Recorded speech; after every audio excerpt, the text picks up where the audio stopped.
ఒక బానిసత్వంలో ఉన్న ప్రజలు ఒక స్థితి నుండి తీసుకొని వచ్చి దేవుడు అనుకునే స్థలములకు రాగానే వారిలో ఫలవంతమై అవ్వటం అనేది జరిగింది. ఈరోజు ప్రతి ఒక్క విశ్వాసి, ప్రతి ఒక్క వర్తమానంలోకి వచ్చిన వారందరూ ఇది గమనించాలి.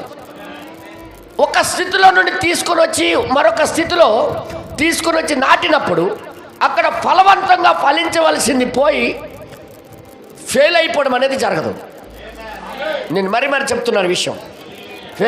దేవుడు ఇక్కడ నాటుతేనే అభివృద్ధి అవుతుంది అని చెప్పిన స్థలాల్లో ఆయన అనుకునే స్థలంలోకి వచ్చిన తర్వాత అక్కడ ఫలించకపోవడం అంటూ ఉండదు. ఇది గమనించాడు దావీదు. అవును, నువ్వు నాటవలసిన స్థలంలో, అంటే నువ్వు ఏర్పాటు చేయబడిన స్థలంలో మేము కానీ ఉంటే మాలో ఎందుకు ఫలం రావట్లేదు? మేమెందుకు శత్రువుల చేత దూషించబడుతున్నాం? మేమెందుకు శత్రువులు మాకు అవమానపరుస్తున్నారు? మాకెందుకు ఇలాగ జరుగుతుంది? అంటే మేము ఎక్కడో సైడ్ అయ్యామా? మేము ఎక్కడో ఫెయిల్ అయ్యామా? నువ్వు అనుకునే స్థలంలో మేము లేమా? నువ్వు అనుకునే స్థలంలోకి మేము వచ్చి ఉంటే ఫలము రావాలే, అది లోతుగా నాటబడాలి, దాని ఏరు చాలా లోతుగా వెళ్ళాలి, అది వ్యాపింపబడాలి. వ్యాపింపబడట్లేదు అంటే మేము ఎక్కడ మిస్టేక్ చేశాం, ఎక్కడ తప్పు చేశాం ప్రభువా? ఎన్నాళ్ళు మాకు నువ్వు వదిలేస్తావు, ఎంతకాలం మాకు విడిచిపెడతావు అని ఒక గ్రహింపుకు వచ్చాడు దావీదు. నేను మరి చెప్తున్నా, ఈరోజు విశ్వాసి దాన్ని ఆలోచిస్తే ఎంత బాగుండు. ఒక విశ్వాసి అలాగ ఆలోచిస్తే ఎంత బాగుండు. దావీదు ఆలోచించినట్టుగా ఆలోచిస్తే బాగుండు కదా. ప్రవక్త దాన్ని గుర్తు చేయడానికే ఈ వర్తమానం తీసుకున్నాడు.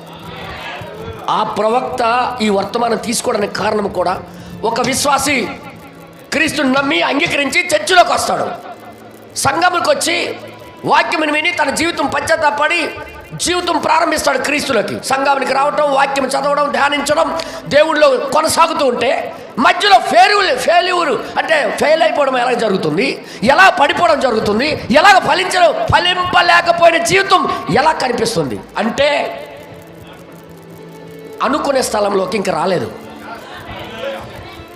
నేను అంటున్నా, ఆయన అనుకునే స్థలంలోకి వస్తే, ఆయన నాటవలసిన స్థలంలోకి వచ్చేస్తా మనిషి, ఆ మనిషి ఫలము రాకుండా ఎవరు ఆపలేరు.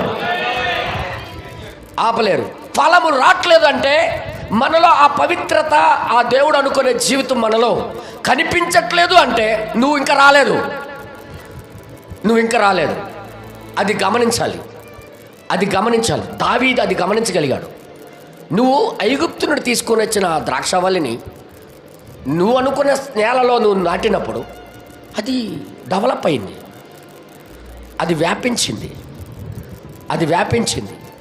అది ఎంతగానో వ్యాపించి ఎంతగానో అభివృద్ధి చెంది ఫలం ఫలించింది. దాని ఏరు చాలా లోతుగా నాటింది. ఎందుకంటే నువ్వు అలాగ అవ్వటానికే నువ్వు తీసుకొని వచ్చావు. మనకి ఒక పాపికి దేవుడు పిలిచింది ఒక స్థలంలోకి వచ్చిందంటే అతడు ఆ పాపిగా నశించిపోవడానికి కాదు, కుళ్ళిపోవడానికి కాదు. ఆ మనిషి ఆత్మఫలాలతో నిండి ఆ పరిశుద్ధతలో ఆయన కూడా ఆ వృక్షంలాగా ఎదగాలనే ఆయన నీకు పిలిచినట్లయితే, నీకు నాటినట్లయితే మరి నీలో ఎందుకు కనబడగాలి? కనబడట్లేదంటే ఒక విశ్వాసి గమనించవలసింది ఏంటంటే, నువ్వు అనుకునే దేవుడు అనుకునే స్థలంలోకి ఇంకా నువ్వు రాలేదు. నాటబడవలసిన స్థలంలో నువ్వు నాటబడలేదు. అది దావీదు భక్తుడు గమనించగలిగాడు. మాకెందుకు ఈ శత్రువు బాధ, మాకెందుకు ఈ హేళన? ఆయన మాట్లాడుతుంది, శత్రువుల చేత మాకు అవమానపరుస్తున్నారు ప్రభు. ఒకప్పుడు మాకు నువ్వు నాటేటప్పుడు మా వైపు తొంగు చూస్తే నువ్వు లేపేసేవాడు. మా గురించి ఎవడైనా మాట్లాడితే నువ్వు శత్రువుగా వెళ్ళి పోరాడి వారికి ఓడించేవాడివి.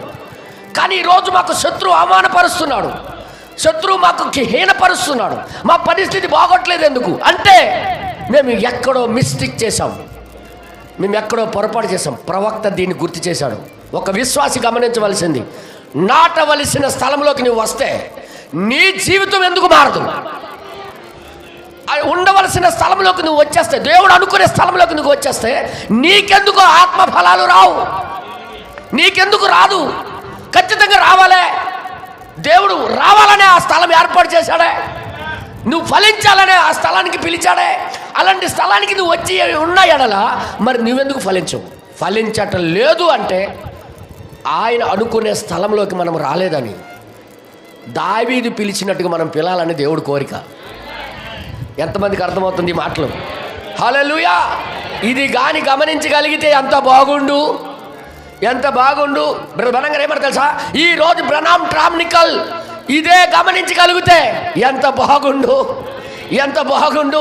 బ్రనామ్ ట్రామ్నికల్ నీకు అనలేదు, నీకంటే తిడతావని ఆయన సంఘానికి చెప్తున్నాడు. ఆయన నీ కోపం ఎక్కువని ఆయనకి తెలుసు, నీకు అనకూడదని. బ్రనామ్ ట్రామ్నికల్ ఇది గమనిస్తే ఎంత బాగుండు.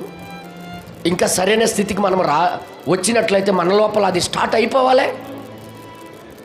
ఆ ఏరు నాటబడ్డము, వ్యాపించటము, అంటే ఆత్మ ఫలాలతో నిండి రావటము అనేది నీలో కనబడట్లేదంటే నువ్వేమంటావు అనుకో. నీ ముఖం ముందే చెప్తున్నాను, దేవుడు అనుకునే స్థలంలోకి ఇంకా నువ్వు రాలేదు.